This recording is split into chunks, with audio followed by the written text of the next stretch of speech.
Minister of Culture and Entertainment Olivia Grange has announced that the official funeral for late reggae legend Jimmy Cliff will take place on Wednesday, December 17 at the National Indoor Sports Center in St. Andrew beginning at 10 a.m.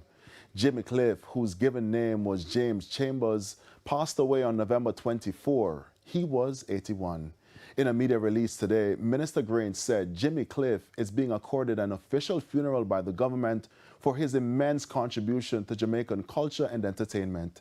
She said the arrangements are being finalized by the Office of the Prime Minister in consultation with her ministry and the family of the acclaimed musician, singer, and actor.